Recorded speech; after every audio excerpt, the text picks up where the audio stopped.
paz do Senhor Jesus, meus irmãos, uma boa noite a todos.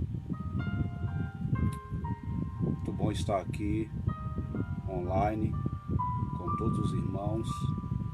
Já estou há algum tempo ausente das redes sociais, mas hoje eu decidi gravar essa live para falar com os irmãos acerca desta pandemia que vem assolando a humanidade, vem assolando aí quase todos os países do mundo, tem deixado o mundo de joelhos.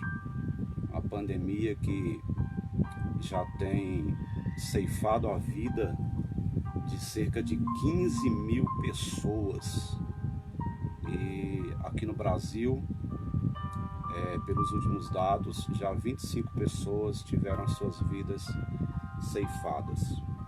E eu quero expressar as minhas condolências, os meus pêsames às famílias enlutadas que perderam os seus entes queridos devido a esta grande pandemia do coronavírus. Eu estou aqui tentando voltar para casa, para Vitória. Já tive 2 voos cancelados, não estou conseguindo retornar para Vitória, estou ausente da minha família e eles estão me ouvindo agora, e eu quero dizer que estou com muita saudade, estou ansiando para voltar para casa, para minha família, para estar no seio da minha família, orando, buscando a presença de Deus no meio desta crise que nós estamos enfrentando. Um vírus que tem devastado aí a nossa economia, que tem nos colocado em um estado de calamidade pública e que, como falei, tem ceifado aí a vida de milhares de pessoas. Nesta noite, aqui nessa live, eu não serei longo, mas pretendo falar com os irmãos sobre algumas lições que nós podemos aprender com esta pandemia do coronavírus. Principalmente nós cristãos. Eu, como pastor, estou falando com todos os meus amigos aí do Facebook, mas quero me dirigir de uma forma mais específica aos cristãos, uma vez que sou pastor, ministro do Evangelho. Tenho a responsabilidade de estar falando com os irmãos acerca desta pandemia que vem assolando aí a humanidade. Eu quero destacar algumas lições que podemos aprender aí com essa pandemia do coronavírus. Ponto 1. O coronavírus, irmãos, ele revela a brevidade da vida humana. O profeta Moisés, no Salmo 90, verso 10, ele escreve: tudo passa e nós voamos. O apóstolo Tiago, corroborando Moisés, ele assevera: somos como neblina que aparece por um instante e logo se dissipa. O patriarca Jó, no auge da sua dor, ele lamenta, reconhecendo a brevidade da vida, e ele diz: os meus dias são mais velozes do que um corredor. Fugiram e nunca viram o bem. Passaram como um navio veloz e como uma águia que voa ou que se lança à sua presa, que se lança à sua comida. A nossa vida, ela é breve, e o coronavírus, ele veio para nos mostrar essa realidade de que a nossa vida é efêmera, que nós somos finitos, que nós somos passageiros. Diante da brevidade da vida, Paulo nos aconselha em Efésios capítulo 5, versos 15 a 16. Tenham cuidado com a maneira como vocês vivem, que não sejam como insensatos, mas como sábios, remindo o tempo. Esse remir o tempo significa aproveitar ao máximo cada oportunidade, porque os dias são maus. Diante da brevidade da vida, nós temos que aproveitá-la da melhor maneira possível. Vamos amar mais, vamos orar mais, vamos evangelizar mais, vamos ler mais a Bíblia, vamos exercer mais solidariedade e filantropia, vamos ser mais empáticos com as pessoas que estão ao nosso redor. Passe o seu tempo com a família, aproveite ao máximo a sua família, o seu cônjuge, os seus filhos, os seus netos, suas noras, seus sogros, seus parentes próximos, seus parentes distantes. Leia bons livros, fortaleça seus laços sociais, coloque Deus como centro da sua vida. A vida sendo breve, nós devemos vivê-la da melhor maneira possível. Eu estou aqui neste momento falando com você, e daqui a alguns instantes eu posso não mais existir, porque sou finito, sou efêmero, e o coronavírus tem mostrado isso. Em poucos dias, mais de 15 mil vidas deixaram essa esfera e partiram para uma outra esfera. O coronavírus ensina que a vida é curta, a vida é breve. Mas podemos aprender com a pandemia do coronavírus que devemos despertar a nossa solidariedade humana. Esse é um momento de solidariedade humana. É um momento em que devemos deixar de lado as ideologias, as diferenças, que devemos deixar de lado, deixar como irrelevante a nossa posição social, a nossa posição econômica. É um momento de crise e nós devemos exercer solidariedade.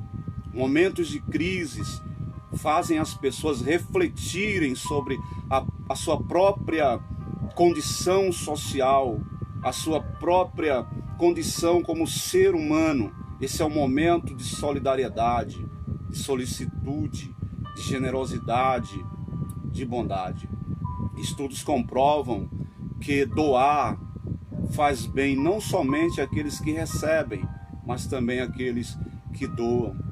Os estudos comprovam que ajudar outras pessoas diminui o estresse, melhora o funcionamento do sistema nervoso, do coração, e também aumenta a nossa qualidade de vida. Esse é um momento que devemos demonstrar solidariedade, principalmente nós, a comunidade cristã, devemos ajudar-nos uns aos outros. Dias difíceis estão vindo pela frente. Uma crise econômica que nunca vi em minha existência está à espreita, está prestes a vir sobre a nossa nação brasileira e sobre o mundo. E esse é um momento de compartilhar, esse é um momento de ajudar, esse é um momento de socorrer, esse é um momento de repartir. Como diz a palavra de Deus em Atos dos Apóstolos, no capítulo 2, e o versículo 48, eu gostaria de ler esse texto com os irmãos. Eu já preguei esse texto inúmeras vezes, mas ele nunca foi tão essencial como está sendo nesse momento em que nós estamos vivendo, onde muitas pessoas ficaram sem salários, sem meios de subsistência. Já há vendedores ambulantes que ganham o seu pão diário no dia a dia, que já está sentindo os efeitos dessa crise, que já está pensando no amanhã, ou que hoje já não teve mais nada para colocar à mesa para alimentar os seus filhos.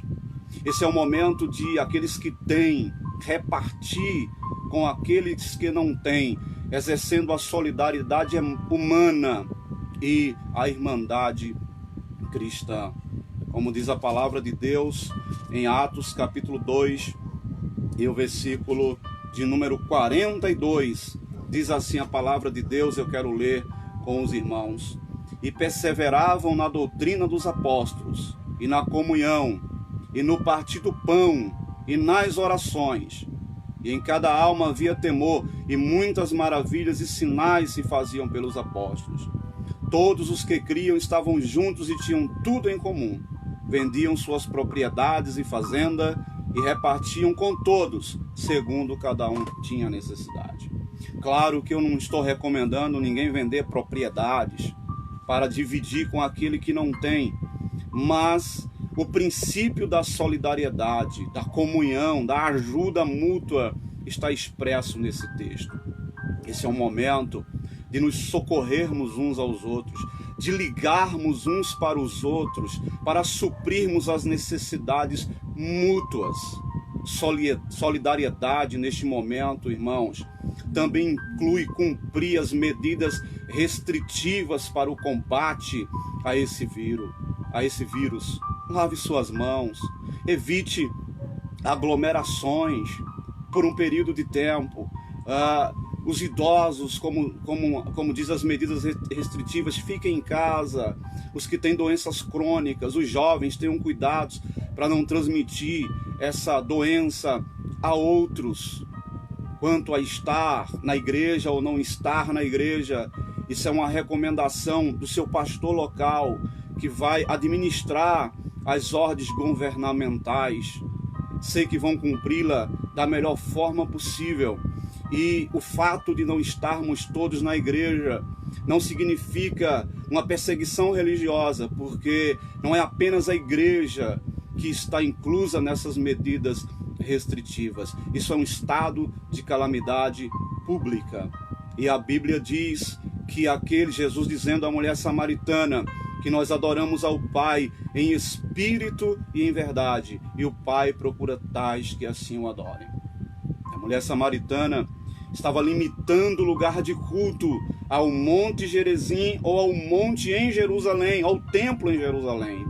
E Jesus diz, nem em Jerusalém, nem neste monte, porque a hora vem, já chegou, em que os verdadeiros adoradores adorarão ao Pai em espírito e em verdade. Esse é o momento de você estar com a sua família em oração, em jejum, pedindo a Deus pela nação brasileira, orando, consagrando a sua vida, louvando ao Senhor no recôndito do seu lar. Estamos vivendo em um momento de crise, e estando ou não dentro de um templo, o nosso culto a Deus acontece dentro do nosso coração, aqui bem dentro do nosso espírito. Então cumpra as medidas restritivas, ajude os idosos, se ofereça para ajudar aquelas pessoas que estão no quadro de risco. Isso é solidariedade humana, isso é fraternidade cristã. Esse é o momento em que devemos estar todos juntos, com um único objetivo: enfrentarmos esse vírus, essa pandemia, e sairmos mais forte, com os laços mais fortificados, ajudando-nos uns aos outros neste momento de tanta dificuldade. A pandemia do coronavírus também deve despertar o povo de Deus para a oração, para o quebrantamento, para o arrependimento, como diz a palavra de Deus em 2 Crônicas, no capítulo 7, versículo 14, que todos conhecem, mas eu gostaria de ler com os irmãos nessa live. 2 Crônicas, capítulo 7, e o versículo de número 14, você pode acompanhar na sua Bíblia. Diz a palavra de Deus: se eu cerrar os céus e não houver chuva, ou ordenar aos gafanhotos que consumam a terra, ou se enviar peste entre o meu povo, e se o meu povo que se chama pelo meu nome se humilhar e orar e buscar a minha face e se converter dos seus maus caminhos, eu ouvirei do céu, perdoarei o seu pecado, sararei a sua terra. No capítulo de número 16 do livro de Números, a nação de Israel estava enfrentando uma grande praga por causa da sua rebeldia, por por causa dos seus pecados. E a palavra de Deus diz que uma grande praga estava assolando a nação como um castigo de Deus àquela nação. E diz a palavra de Deus que Moisés pediu a Arão que intercedesse pelo povo. E diz o capítulo de número 16 e o versículo de número 36. Então saiu fogo do Senhor, verso 25, e consumiu 250 homens que ofereciam incenso. E falou o Senhor a Moisés, dizendo: diz a Eleazar, filho de Arão, sacerdote, que tome o incensário no meio do incêndio e espalhe fogo longe, porque santos são. Na sequência, ele pede para que Arão vá ao acampamento, se coloque entre os vivos e os mortos, ofereça um sacrifício a Deus em expiação pelo povo, e ao fazer isso, está entre os vivos e os mortos. Diz a palavra de Deus que a praga cessou. Esse é um momento de orar, esse é um momento de nos arrependermos, esse é um momento de invocarmos a Deus pela nação brasileira. Deus decidiu fazer algumas coisas na sua soberania. Deus decidiu fazer algumas coisas através da oração dos santos. Não negligenciemos a prática da oração em um momento como este. Claro que não devemos orar apenas nos momentos de crise. A Bíblia diz que quando Daniel enfrentou um momento de crise, ele foi orar como Dantes como Dantes costumava fazer. Daniel estava orando, buscando a Deus antes, durante e depois da crise. Mas no momento de crise, a nossa oração precisa se intensificar, porque nós cremos em um Deus vivo, que age, um Deus que trabalha, um Deus que ouve as nossas orações. Esse é o momento da igreja se dobrar. Eu estava vendo uma publicação no Facebook que eu achei muito interessante. A publicação dizia que mãos não podem se tocar, corpos não podem se abraçar, mas joelhos podem se dobrar. E quando nós nos dobramos na presença de Deus, Deus com certeza se levanta para agir. Oremos pela nação brasileira, oremos pela Europa, oremos pela Ásia, pela África, pela Oceania, oremos por todos os continentes onde essa praga está entrando e destruindo vidas. Esse é um momento de oração. Não negligencie a prática da oração. Mas o coronavírus, essa pandemia do coronavírus, ela também não pode nos ofuscar a nossa visão da soberania de Deus. Deus é soberano. Deus está no controle de todas as coisas. A história, ela não está à deriva. A história, ela não está sem controle. Deus é soberano. Deus controla todas as esferas do universo.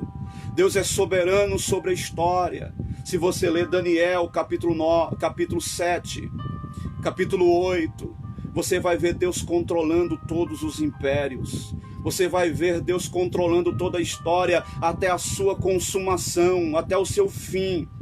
Quando você lê o livro do Apocalipse, você encontra a história de Deus. Você encontra o triunfo do Cordeiro. Tem gente que tem medo de ler o livro do Apocalipse, porque só vê ali catástrofe, só vê ali miséria, só vê ali pragas, só vê ali juízos. Mas Apocalipse conta a história triunfante do Cordeiro de Deus. Apocalipse mostra que a história terá um final glorioso, porque Deus tem as rédeas da história. Deus é soberano. Deus é grande, Deus é poderoso. Daniel capítulo 7, Daniel capítulo 9, Apocalipse mostra Deus no comando da história, no comando das nações, no comando dos povos. Deus é soberano sobre a nossa existência. Paulo, pregando no Areópago, diz aos epicureus, aos estoicos, aos gregos, que o nosso Deus, ele não é um Deus apenas transcendente, que está além dessa criação, mas ele é imanente.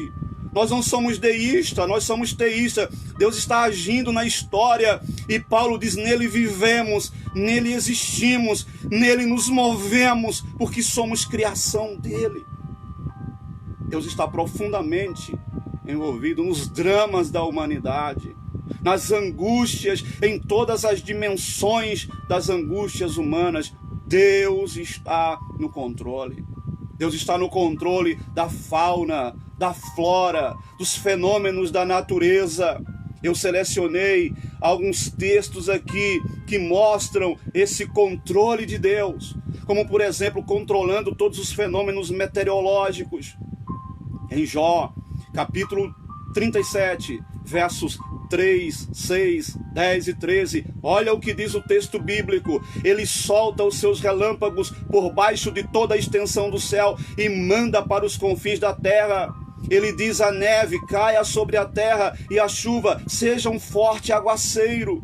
O sopro de Deus produz o gelo e as vastas águas se congelam. Também carrega de umidade as nuvens e entre elas espalha o seu relâmpago. Ele faz girar, circulando sobre a superfície de toda a terra para fazer tudo o que ele lhes ordena. Ele traz a nuvem, ora para castigar os homens, ora para regar a terra e mostrar o seu amor.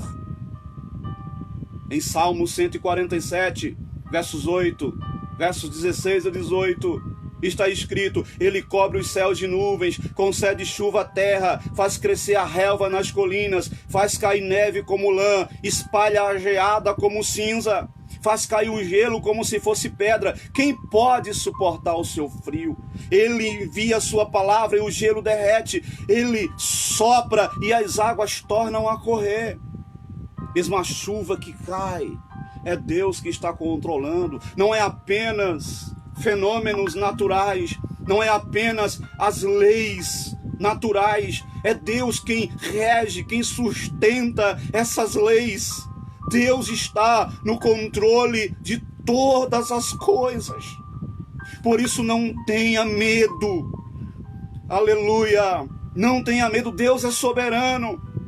R.C. Sproul, ele escreveu: nada escapa à atenção de Deus, nada ultrapassa os limites do seu poder. Deus é autoridade em todas as coisas. Se eu pensasse, mesmo por um momento, que uma única molécula estava solta à deriva do universo, fora do controle de Deus, eu não conseguiria dormir esta noite.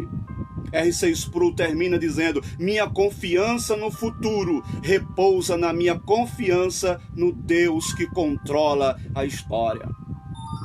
O coronavírus não está fora do controle de Deus. Nenhuma endemia, nenhuma pandemia, nenhuma epidemia está fora do controle de Deus. Thomas Brooks escreveu: a soberania de Deus é aquele cetro de ouro em sua mão, pelo qual ele faz todas as coisas se curvarem, seja pela sua palavra, pelas suas obras, pela sua misericórdia ou pelos seus juízos. Deus está no controle de tudo. Talvez não saibamos compreender exatamente os planos de Deus. Deus é infinito. Deus é transcendente.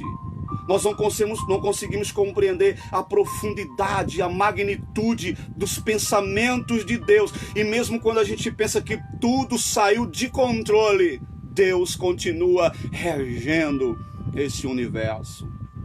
Nenhum vírus se move fora do controle de Deus. Nenhuma molécula se movimenta fora do controle de Deus. Se perdermos essa perspectiva, somos os mais miseráveis de todos os homens. Por isso, os cristãos, sem pânico, tome suas precauções, mas sem pânico. Eu vejo cristãos desesperados. Eu vejo cristãos lotando as farmácias, comprando todas as máscaras, todos os álcool em gel, indo nos mercados, trazendo estoques enormes de alimento. Isso vai fazer falta para pessoas que realmente necessitam. fazem isso na força, movidos pelo desespero, pelo pânico, pelo horror. Isso é falta de confiança na soberania de Deus. Precaução, sim. Pavor, horror, desespero. Jamais. Deus está no controle de todas as coisas. Deus está no controle da igreja. Deus está no controle dos seus. Deus controla todas as coisas. Em meio a essa pandemia do coronavírus, saiba, Deus é soberano.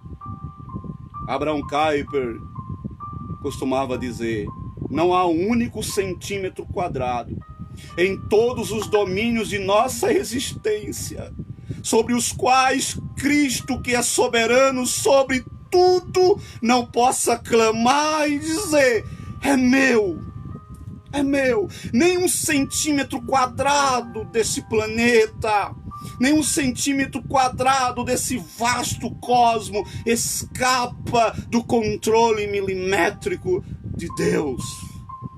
Tudo é dele. Não perca a esperança. Durma esta noite tranquilo. Deus é soberano sobre todas as coisas. E o coronavírus não pode nos impedir de termos uma visão clara desta soberania de Deus. Essa é a minha palavra para você esta noite. Nada diz. Alguém pergunta: pastor, isso não é um sinal da vinda de Jesus? Sim. Mas você não pode utilizar o coronavírus como um sinal, como um indicador cronológico para marcar a vinda de Jesus, como se ele já estivesse vindo amanhã. Nós estamos na expectativa de que ele venha hoje, e quanto mais os sinais se intensificam, os sinais do Sermão do Monte se intensificam, é sinal de que a vinda de Jesus está mais próxima. Nós temos que ter cuidado, porque nós ficamos uma escatofobia, numa ansiedade escatológica. E a cada sinal que aparece, nós começamos a prever que talvez Jesus já esteja vindo esse ano, que esse é o último ano da igreja na terra. Aí Jesus não vem, o próximo ano o sol nasce, a luz brilha, há um momento de quietude, de paz, e as pessoas logo esquecem da expectativa da vinda de Jesus. Cada sinal profetizado na montanha por Jesus significa que a vinda de Jesus está mais próxima, mas não um sinal indicatório e cronológico de que ele já está vindo agora. Nós vivemos entre o já e ainda não, na expectativa de que ele venha agora, mas daquele dia e hora ninguém sabe. Mas precisamos estar firmes, atentos, esperando a vinda gloriosa do Senhor Jesus. Deus abençoe sua vida. Deus abençoe sua casa. Deus abençoe sua família. E lembre-se, todas as coisas estão no controle rigoroso de Deus. Um abraço para todos os meus amigos que ouviram essa live nesta noite. Um abraço para minha esposa, Jeane Silva. Amo você muito. Cada dia que se passa, o meu amor por ti é grande. E em momentos de dificuldades ou de alegria, estaremos juntos, Jeane Silva, até que a morte nos separe. Amo a minha família, os filhos que Deus me deu. Deus abençoe todos eles. Deus abençoe os netos que Deus me deu. Deus abençoe todos vocês. O Edilson, a Juliana, a Luciana, o Evandro, a Julinha, o Samuelzinho, o Arthurzinho, a Isabela, a minha nora Juliana. Deus abençoe o Vitor, o esposo da Luciana, a Fátima. Deus abençoe toda a família Honorato. Deus abençoe meu pai, que está comigo em Vitória, a minha madrasta Zumira, está conosco. Estão ali passando por um momento difícil, esperando um tratamento. Meu pai esperando um tratamento por uma cirurgia. Orem por ele. Deus abençoe todos os meus amigos queridos. Não vou mencionar nomes porque são muitos amigos que Deus tem me dado. Deus abençoe todos vocês. Um abraço. Eu amo vocês. Agora eu vou deixar uma canção aqui. Eu espero que você